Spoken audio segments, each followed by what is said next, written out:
नमस्कार दोस्तों, स्वागत है हमारे इस चैनल में। दोस्तों, अगर आप भी अपनी लाइफ में कुछ नया सीखना चाहते हैं तो इस चैनल को अभी सब्सक्राइब करें। जय श्री कृष्णा।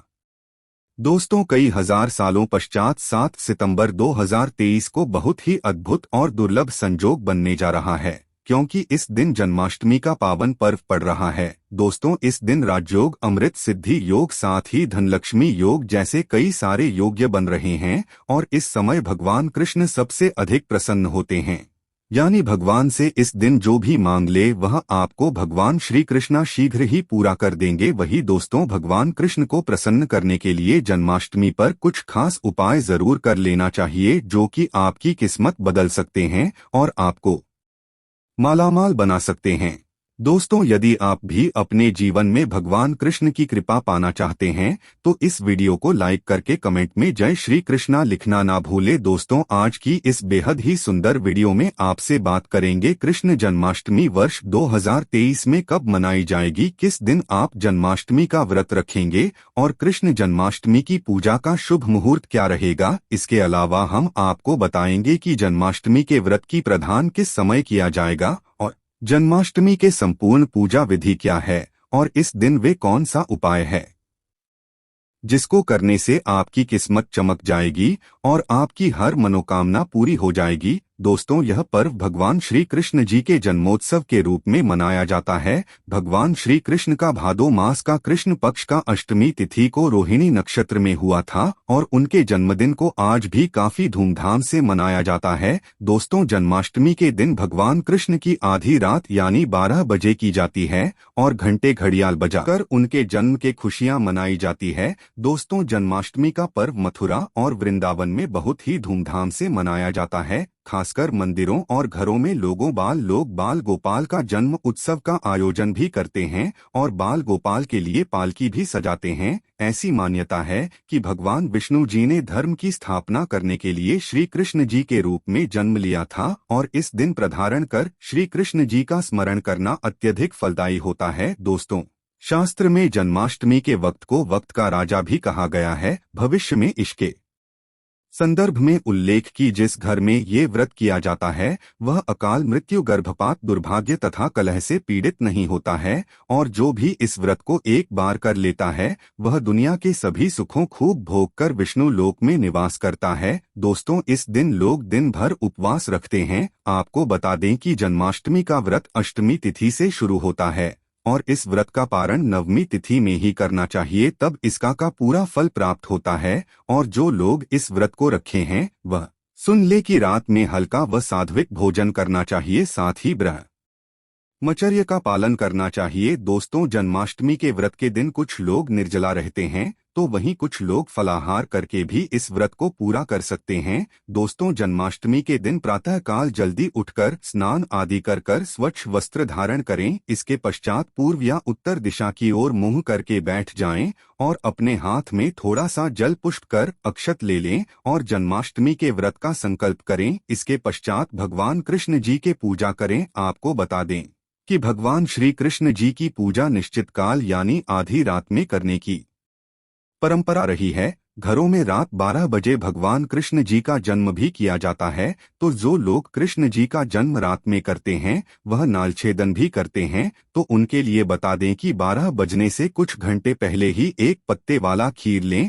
और थोड़ा सा काटकर उसमें लड्डू गोपाल को बिठा दें। फिर जब 12 बजे तो भगवान को उस खीरे से बाहर निकालकर एक सिक्के के मदद से खीरे को काट दें, इसे कहा जाता है। इसके पश्चात उन्हें सबसे पहले शुद्ध जल से स्नान कराएं, फिर उन्हें पंचामृत, दूध, दही, घी, शहद और शक्कर से स्नान कारण, तत्पश्चात गंगाजल से स्नान कारण। इसके पश्चात शुद्ध जल से स्नान करने के पश्चात उन्हें साफ कपड़े से पूछकर उन्हें नए सुंदर चमकीले सुंदर वस्त्र धारण कारण और उनका श्रृंगार करें। इसके पश्चात उन्हें झूले या सिंहासन करे। ध्यान रहे, इस दौरान आप कृष्ण नाम का जाप करते रहे या राधे राधे बोलते रहे हैं या श्री कृष्ण जी का किसी भी मंत्र का जाप करते रहे। दोस्तों, अब आप लड्डू गोपाल की विधिवत पूजा करें, उन्हें तिलक चंदन लगाएं, फूल माला अर्पित करें और उन्हें भोग लगाए। भोग में आप माखन, मिश्री, पंचामृत, नारियल से बनी मिठाई या धनिया के पंजीरी का भोग लगाएं। ध्यान रहे उसमें तुलसी का पत्ता जरूर डालें। इसके पश्चात धूप दीप जलाकर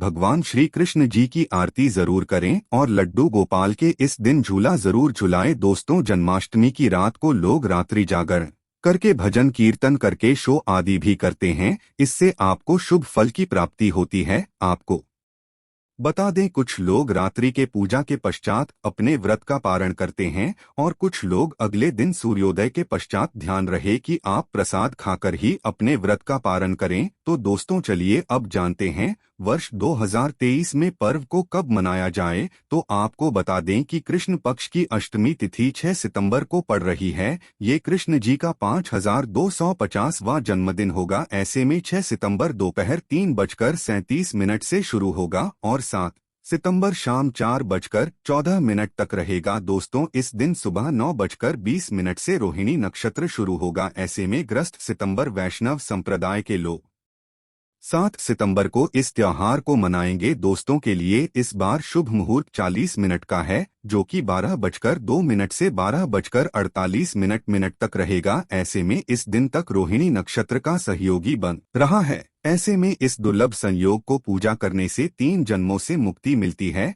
यदि किसी की आत्मा प्रेत योनि भटक रही है तो उनके नाम से की गई पूजा उनकी आत्मा को मुक्ति प्रदान कराती है। दोस्तों, इस दिन व्रत का संतान का सुख देने वाला होता है। ऐसे में इस बार का व्रत करना ना भूले। साथ ही जो इस व्रत को शुरू करना चाहते हैं, इस बार उनके लिए सबसे अच्छा मौका है भगवान श्री कृष्ण की कृपा पाने के लिए। ऐसे में फिर आप भी इस व्रत को शुरू कर सकते हैं। तो दोस्तों, चलिए अब जानते हैं जन्माष्टमी व्रत कथा, जिसको पढ़ने या सुनने मात्र से ही सभी लोगों के सारे पाप धुल जाते हैं और सभी मनोकामनाएं भी पूरी होती है। दोस्तों, स्कंद पुराण के मुताबिक यदुवंश के राजा उग्रसेन का राज चलता था। अग्रसेन का सबसे बड़ा पुत्र कंस, जिसके चचेरी बहन देवकी थी। कंस अपने ही पिता को जेल में डालकर स्वयं राजा बनकर राज करने लगा। पर दूसरी ओर कश्यप राशि का जन्म राजा शोरशेन के पुत्र के रूप में वासुदेव का जन्म हुआ, जो कि आगे चलकर वासुदेव का विवाह देवकी से संपन्न हुआ और देवकी को विदा करने के दौरान एक आकाशवाणी होती है, हे कंस, आज जी बहन को इतने प्यार से विदा कर रहा है, कल उसी का 8वां पुत्र तुम्हारा मौत का कारण बनेगा। ऐसा सुनते ही कंस देवकी को मारने के लिए हावी हो गया, पर सैनिकों और वासुदेव के वचनों ने ऐसा होने से बचा लिया। वासुदेव सत्यवादी थे। उन्होंने कंस को वचन देते हैं कि 8वां पुत्र को उसे सौंप देंगे। कंस ने वासुदेव जी के बात मानते हुए कंस उन दोनों को बंदी बनाने का निर्णय लिया और उनके पास पहरेदार लगा दिया। इसके पश्चात कंस ने देवकी के सारे संतानों को मारने का प्रण कर लिया। इस निश्चय के अनुसार देवकी के 7 संतान कंस द्वारा मारे गए। इसके पश्चात देवकी के 8वें पुत्र का जन्म हुआ। भाद्रपद मास के कृष्ण पक्ष के अष्टमी तिथि को रोहिणी नक्षत्र के दौरान मध्य रात्रि में भगवान श्री कृष्ण का जन्म हुआ था। बालक जन्म लेते ही जेल के कोठरी प्रकाशमय हो गई। साथ ही एक आकाशवाणी सुनाई दी कि तुम बालक को गोकुल में रह रहे नंद बाबा के यहाँ छोड़ आओ, वहाँ एक कन्या का जन्म हुआ है, उसे तुम यहाँ ले आओ। ऐसे ही सुनते ही वासुदेव की हथकड़ियाँ खुल गए। वह तुरंत एक टोकरी में लेकर श्री कृष्ण को माथे पर लादे गोकुल की ओर निकल पड़े। रास्ते में यमुना नदी बालकृष्ण के चरणों को स्पर्श करने के लिए उफान पर आ गई। फिर चरण स्पर्श करते ही पूर्ण शांत हो गए। फिर इसके पश्चात वासुदेवन ने अपने पुत्र को यशोदा मैया के बगल में सुलाकर वहां से कन्या लेकर वापस कारागार में आ गए। तत्पश्चात जेल के दरवाजे अपने आप बंद हो गए। उनके हाथों में फिर से हथकड़ियां लग गई। इसके पश्चात सारे पहरेदार उठ गए और कन्या के रोने की आवाज आने लगी। सूचना मिलते ही इन्हें कारागार से कन्या को ले गया और उसे मारने की प्रयास किया गया, लेकिन वह आकाश में उड़ गई और बोली, अरे मूर्ख, मुझे मारने से क्या होगा, तुझे मरने वाला पैदा हो चुका है। यह बात सुनते ही कृष्ण का पता लगाकर उसे मारने का खूब प्रयास किया। राक्षस भी भेजे, लेकिन कृष्ण को कोई नहीं मार सकता। अंत में श्री कृष्ण कंस का वध किया और उग्रसेन को पुनः राजा बना दिया गया और इस प्रकार श्री कृष्ण जन्माष्टमी की व्रत कथा पूरी होती है। तो ऐसी मान्यता है कि जन्माष्टमी के दिन कहानी को पढ़ने या सुनने से सारे पाप धुल जाते हैं, जीवन की हर समस्या का समाधान मिलता है, साथ भगवान का आशीर्वाद भी सदैव बना रहता है। तो दोस्तों, अब आप आगे बढ़ते हैं। अब जानते हैं कि जन्माष्टमी का दिन वह कौन सा उपाय है जिसको करने से मात्र से आपकी किस्मत चमक जाएगी और आपके सारे अटके हुए कार्य बनते चले जाएंगे। सबसे पहले बात करते हैं, यदि आपके कार्य अटके हुए हैं तो आप कृष्ण जन्माष्टमी के दिन सुबह स्नान ध्यान आदि करने के पश्चात घर के बाल गोपाल को नई पोशाक पहनाए हैं, भोग लगाएं और पास के राधा कृष्ण का मंदिर में जाकर जयंती फूलों का माला का अर्पित करें। ऐसा करने से भगवान कृष्ण का आशीर्वाद मिलेगा और आपके अटके काम पूरा होंगे। इस उपाय से भाग्य होगा आपका मजबूत। जन्माष्टमी के दिन बाल गोपाल को केसर, मेवा, मिश्री, साबूदाने की खीर या तुलसीदर डालकर भोग लगाएं, लेकिन ध्यान रहे खीर में चीनी की जगह मिश्री का डली डाले, साथ सफेद मिठाई अर्पित करें। ऐसा करने से कान्हा की कृपा मिलती है और आपका भाग्य भी चमकता है। इस उपाय से धन की कमी नहीं होगी। दोस्तों, सुख समृद्धि के लिए जन्माष्टमी के दिन बाल गोपाल का पूजा करते समय एक पान का पत्ता भी अर्पित करें, फिर पत्ते पर सिंदूर से श्री हरि लिखे, फिर रोज उसकी पूजा करने के पश्चात जहां पैसा रखते हैं वहां रख दें। ऐसा करने से धन धान्य की कमी नहीं होती है और धन संबंधी समस्या भी नहीं होती है। इस उपाय से मिलेंगे आपको शुभ समाचार। जन्माष्टमी के दिन गाय और उसके बछड़े को सेवा करें, आशीर्वाद लें। इसके साथ ही गए और उसके साथ ही गाय और बछड़े की भी मूर्ति लेकर आए और बाल गोपाल के पास मूर्ति को रखकर उसकी पूजा करें। ऐसा करने से भगवान कृष्ण की कृपा जल्द ही शुभ समाचार सुनने को मिलती है। इसके पश्चात गाय और बछड़े के मूर्ति को ईशान कोण में रखना आदर्श स्थान माना जाता है। इस उपाय से आर्थिक तंगी दूर होगी, आपकी कर्ज भी हटेंगे। यदि आप परेशान हैं तो जन्माष्टमी के दिन दक्षिणवर्ती शंख से भगवान श्री कृष्ण का अभिषेक करें। दक्षिणवर्ती शंख को लक्ष्मी का स्वरूप माना गया है